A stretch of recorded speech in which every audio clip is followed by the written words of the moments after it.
Hello everyone. रखोर Gurukul में आप सभी का स्वागत है।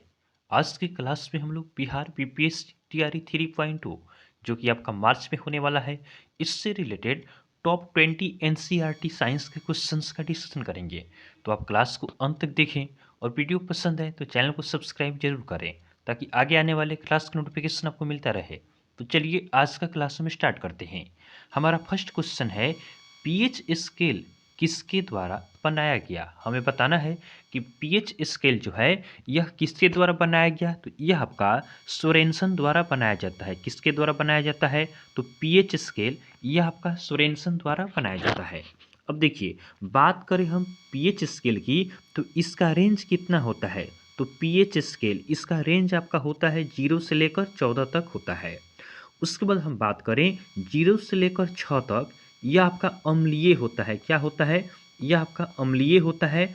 और पीएच मान हम 7 की बात करें, 7 जो आपका मिडिल में होता है, यह आपका क्या होता है? उदासीन होता है। उसके बाद हम बात करें पीएच मान अगर 7 से लेकर 14 के बीच में हो तो यह आपका क्या होता है? यह आपका क्षारीय प्रकृति का होता है। तो आप इसे भी ध्यान रखेंगे। उसके बाद ध्यान रखेंगे कि पीएच मान बढ़ेगा तो अम्लीय शक्ति क्या होगा? कम होगा, क्योंकि हम जानते हैं कि 0 से 6 तक क्या है? अम्लीय है। तो पीएच स्केल का मान बढ़ेगा तो किसके तरफ आएगा? क्षार की तरफ आएगा। तो पीएच स्केल बढ़ेगा तो अम्ल क्या होगा? कम होगा। पीएच स्केल का मान कम होगा तो अम्ल आपका ज़्यादा होगा। उसी तरह हम देखें यहाँ पे कि पीएच स्केल का मान अगर बढ़ता है तो क्षारीय प्रकृति क्या होता है? यह बढ़ेगा। जैसे 7 से अधिक होते जाएगा तो उतना ही आपका क्या होगा? विलयन आपका क्षारीय होगा। नेक्स्ट क्वेश्चन को देखते हैं। अगला प्रश्न है, HCl का पीएच मान क्या होता है। हमें बताना है कि जो आपका HCl हाइड्रोक्लोरिक एसिड होता है, इसका पीएच मान कितना होता है। तो HCl का पीएच मान यह आपका शून्य होता है। कितना होता है? HCl का पीएच मान 0 होता है। इसी तरह आप ध्यान रखेंगे जो आपका गैस्ट्रिक जूस होता है, इसका पीएच मान पूछ ले कितना होता है तो क्या होगा। तो गैस्ट्रिक जूस की बात करें तो इसका पीएच मान कितना होता है। तो इसका पीएच मान आपका 1.2 होता है।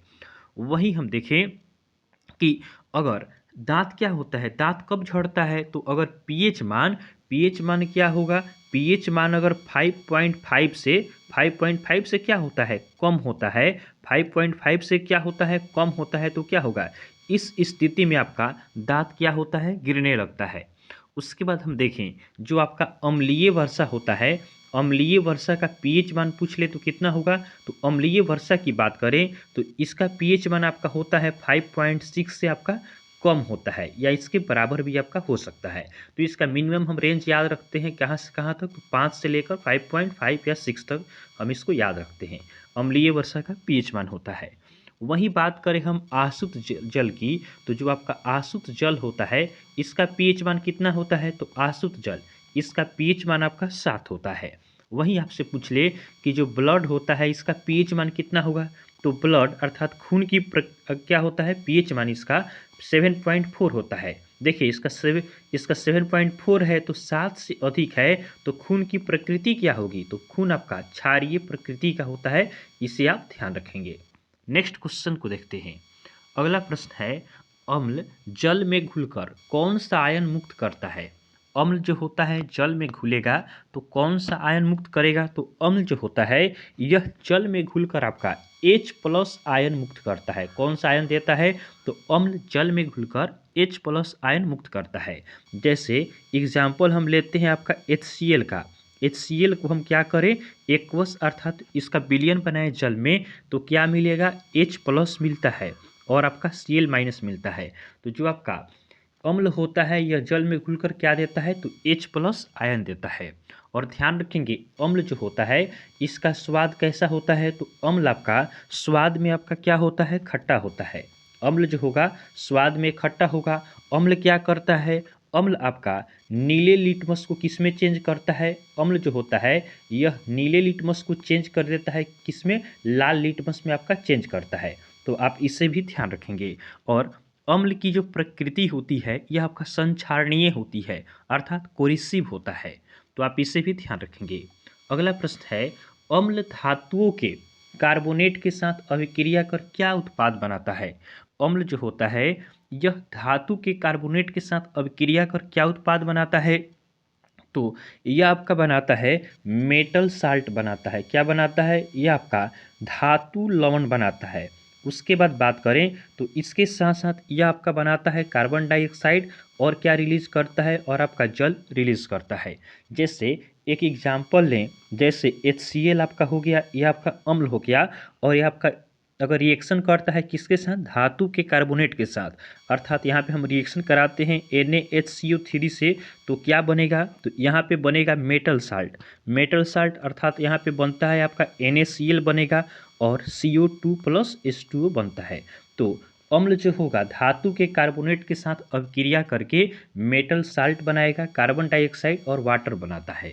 नेक्स्ट क्वेश्चन को देखते हैं। अगला प्रश्न है, अम्ल धातु के साथ अभिक्रिया कर क्या उत्पाद बनाता है? अम्ल जो होता है यह धातु के साथ अभिक्रिया कर क्या उत्पाद बनाता है? तो यह आपका बनाता है मेटल साल्ट बनाता है। क्या बनाता है? मेटल साल्ट बनाएगा। और इसके साथ साथ जो आपका हाइड्रोजन होगा यह पॉप साउंड के साथ में क्या होता है? जलता है। तो इसे भी आप ध्यान रखेंगे। नेक्स्ट क्वेश्चन को देखते हैं। अगला प्रश्न हमारा है, म्यूरिएटिक अम्ल के नाम से किसे जाना जाता है? म्यूरिएटिक अम्ल के नाम से किसे जाना जाता है? तो यह आपका HCl को कहा जाता है। म्यूरिएटिक अम्ल आपका HCl को कहा जाता है। और ध्यान रखेंगे, पेट में आपका एसिडिटी क्यों हो जाता है? तो पेट में आपका एसिडिटी होने का कारण है HCl का अधिक मात्रा हो जाना। और ध्यान रखेंगे, जो आपका HCl होता है इसका प्रयोग एक्वारेजिया बनाने में होता है। HCl का प्रयोग किसे बनाने में होता है? तो इसका प्रयोग किया जाता है एक्वारेजिया को बनाने में। तो एक्वारेजिया इसे बनाने में HCl का प्रयोग होता है। और ध्यान रखेंगे, एक्वारेजिया सांद्र HCl और सांद्र HNO3 का मिश्रण है। एक्वारेजिया जो है यह किसका मिश्रण है? तो यह आपका सांद्र HCl और आपका सांद्र HNO3 का क्या है? HNO3 का आपका मिश्रण है। तो आप इससे भी ध्यान रखेंगे। नेक्स्ट क्वेश्चन को देखते हैं। अगला प्रश्न है, अम्लराज के नाम से किसे जाना जाता है? अम्लराज के नाम से किसे जाना जाता है? तो इस नाम से आपका एक्वारेजिया को जाना जाता है। किसे जाना जाता है? तो एक्वारेजिया, इसे आपका अम्लराज के नाम से जाना जाता है। और ध्यान रखेंगे, गोल्ड और प्लेटिनम जैसी अक्रिय धातु जो है एक्वारेजिया में आपका क्या होती है? विलय हो जाती है। जो आपका एक्वारेजिया है इसमें आपका गोल्ड अर्थात सोना हो गया और प्लेटिनम, ये दोनों आपके अक्रिय धातु हैं, ये आपके एक्वारेजिया में क्या होते हैं? विलय हो जाते हैं। नेक्स्ट क्वेश्चन है, कौन सी अक्रिय धातुएं मुक्त अवस्था में मिलती है? कौन सी अक्रिय धातु है जो आपका मुक्त अवस्था में मिलती है? तो यह आपका है सोना और प्लेटिनम है। क्या है? यह आपका गोल्ड और क्या है? और आपका प्लेटिनम है। तो आप इसे ध्यान रखेंगे, गोल्ड और प्लेटिनम यह आपका क्या है? अक्रिय धातु है जो मुक्त अवस्था में पाई जाती है। और ध्यान रखेंगे, इसी के साथ जो आपका चांदी और तांबा होता है यह मुक्त और आपका कंबाइन दोनों अवस्था में आपको मिलता है। नेक्स्ट क्वेश्चन को देखते हैं। अगला हमारा प्रश्न है, अत्यधिक व्यायाम करने से मांसपेशियों में कौन सा अम्ल बनता है जिससे थकावट होती है? अत्यधिक व्यायाम करने से मांसपेशियों में कौन सा अम्ल बनता है जिससे थकावट होती है? तो अत्यधिक व्यायाम करने से आपका क्या होता है? लैक्टिक अम्ल बनता है। कौन सा अम्ल बनता है? तो इससे आपका लैक्टिक अम्ल बनता है, जिससे क्या होता है? हमें थकावट महसूस होता है। और लैक्टिक अम्ल की बात करें तो यह आपका दूध में भी पाया जाता है और दही में भी, जिसके कारण दूध और दही क्या होता है? खट्टे स्वाद का लगता है। नेक्स्ट क्वेश्चन को देखते हैं। अगला प्रश्न है, पसीनों को सूखने वाले पाउडर में किस अम्ल का प्रयोग किया जाता है? पसीने को सूखने वाले पाउडर में किस अम्ल का प्रयोग किया जाता है? तो इसमें आपका बोरिक अम्ल का यूज होता है। किस अम्ल का यूज होता है? तो बोरिक अम्ल का यूज किया जाता है पसीनों को सूखने वाले पाउडर को बनाने में। और ध्यान रखेंगे, बोरिक अम्ल जो होता है इसका हम देखें रासायनिक फार्मूला क्या होता है? तो इसका रासायनिक फार्मूला होता है H3BO3 आपका होता है बोरिक अम्ल का आपका फार्मूला होता है। और इसका प्रयोग आपका बोरिक अम्ल का प्रयोग आपका जो कैरम बोर्ड होता है इसमें भी किया जाता है। नेक्स्ट क्वेश्चन को देखते हैं। अगला प्रश्न है, फॉर्मिक अम्ल का IUPAC नाम क्या है? हमें बताना है फॉर्मिक अम्ल का आयुपैक नाम क्या होता है? तो इसका आपका आयुपीएसी नाम होता है मेथेनोइक अम्ल। क्या होता है? तो फॉर्मिक अम्ल इसका आयुपीएसी नाम क्या होता है? तो इसका आयुपीएसी नाम होता है मेथेनोइक अम्ल होता है। तो आप इसे ध्यान रखेंगे। और जो आपका लाल चिट्टी होती है इसमें आपका फॉर्मिक अम्ल पाया जाता है। फॉर्मिक अम्ल जो होता है यह आपका लाल चिट्टी में पाया जाता है। तो आप इससे भी ध्यान रखेंगे। नेक्स्ट क्वेश्चन है, खाने के सोडे का कड़वापन कौन सा अम्ल दूर करता है? जो आपका खाने वाला सोडा होता है इसका जो कड़वापन होता है कौन दूर करता है? तो यह आपका टॉर्टेरिक अम्ल दूर करता है। कौन दूर करता है? तो यह आपका टॉर्टेरिक अम्ल जो है इसके द्वारा आपका दूर किया जाता है। तो आप इसे ध्यान रखेंगे। खाने के सोडे का कड़वापन टॉर्टेरिक अम्ल क्या करता है? दूर करता है। और टॉर्टेरिक अम्ल जो है यह आपका इमली, अंगूर और कच्चे आम में पाया जाता है। उसके बाद ध्यान रखेंगे, जो आपका खाने का सोडा है इसका रासायनिक फार्मूला क्या होता है? तो इसका रासायनिक फार्मूला आपका NaHCO3 होता है। तो आप इसे भी ध्यान रखेंगे। नेक्स्ट क्वेश्चन को देखते हैं। अगला प्रश्न है, एसिटिक अम्ल का आयुपीएसी नाम हमें बताना है कि एसिटिक अम्ल का आयुपीएसी नाम क्या होता है? तो इसका नाम आपका होता है इथेनोइक अम्ल होता है। क्या होता है? तो इथेनोइक अम्ल आपका नाम होता है किसका? तो एसिटिक अम्ल का आपका आयुपीएसी नाम होता है। उसके बाद बात करें, जो आपका इथेनोइक अम्ल होता है इसका प्रयोग आपका सिरका बनाने में किया जाता है। सिरका बनाने में आपका यूज किया जाता है किसका? तो इथेनोइक अम्ल का आपका यूज होता है। नेक्स्ट क्वेश्चन है, जब अमोनिया को पानी में घोला जाता है तो विलयन की प्रकृति कैसी होती है?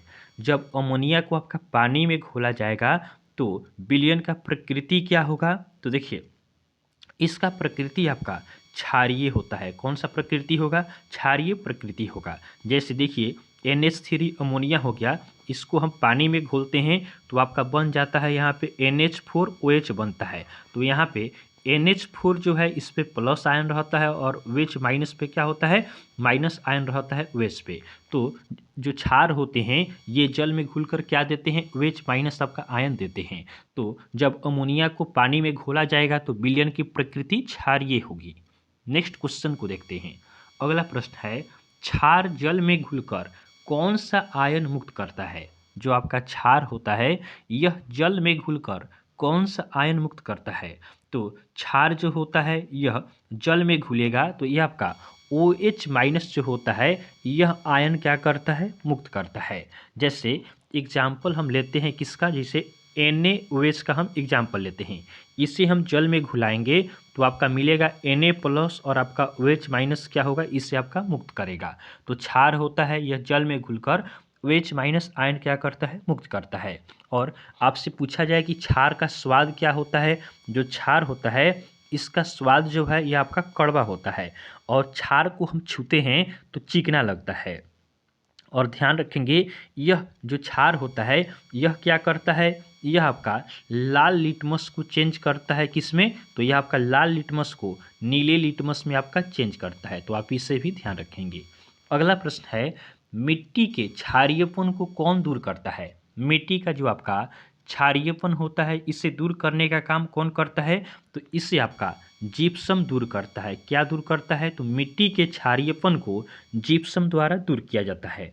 और ध्यान रखेंगे, जो आपका कैल्शियम ऑक्साइड होता है यह मिट्टी के अम्लीयता को दूर करता है। मिट्टी की अम्लीयता को दूर कौन करता है? तो CaO करता है। आप इसे भी ध्यान रखेंगे। नेक्स्ट क्वेश्चन को देखते हैं। अगला प्रश्न है, बुझा हुआ चूना का रासायनिक सूत्र क्या होता है? हमें बताना है कि बुझा हुआ जो चूना होता है इसका रासायनिक सूत्र क्या होता है? तो बुझा हुआ चूना इसका रासायनिक सूत्र आपका होता है CaOH2 होता है। क्या होता है? तो बुझा हुआ चूना का रासायनिक सूत्र आपका CaOH2 होता है। और बुझा हुआ चूना का प्रयोग आपका पुताई में किया जाता है। घरों का जो पुताई होता है इसमें इसका यूज होता है।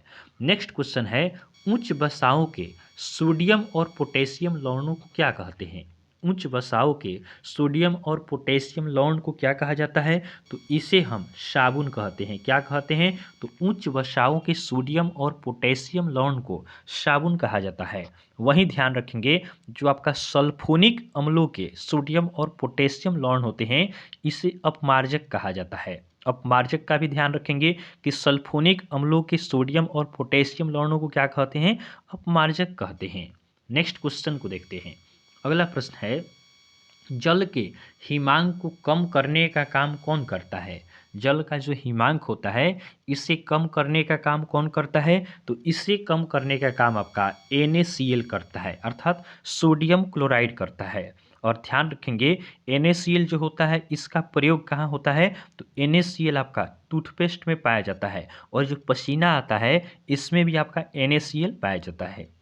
नेक्स्ट क्वेश्चन को देखते हैं। आज का हमारा लास्ट क्वेश्चन है, सोडियम बेंजोएट का रासायनिक सूत्र क्या होता है? सोडियम बेंजोएट का रासायनिक सूत्र हमें बताना है। तो सोडियम बेंजोएट इसका रासायनिक सूत्र आपका होता है C6H5COO आपका होता है। तो सोडियम बेंजोएट इसका रासायनिक सूत्र क्या होता है? C6H5COO होता है, और इसका प्रयोग हम खाद्य संरक्षण में करते हैं। जो आपका सोडियम बेंजोएट होता है इसका प्रयोग खाद्य संरक्षण के रूप में किया जाता है। तो आज के क्लास में हमने बिहार बीपीएससी तैयारी 3.0 इससे रिलेटेड हमने टॉप 20 क्वेश्चंस का डिस्कशन किया है। साथ ही साथ इससे जितने भी नए क्वेश्चन बन सकते थे उन सभी को भी हमने डिस्कस किया है। तो आपको क्लास पसंद आया हो तो आप वीडियो को लाइक करें और चैनल को सब्सक्राइब जरूर करें, ताकि आगे आने वाले क्लास का नोटिफिकेशन आपको मिलता रहे। तो चलिए आज के लिए हम इतना ही रखते हैं, फिर नेक्स्ट क्लास में आपसे मिलेंगे। तब तक के लिए धन्यवाद।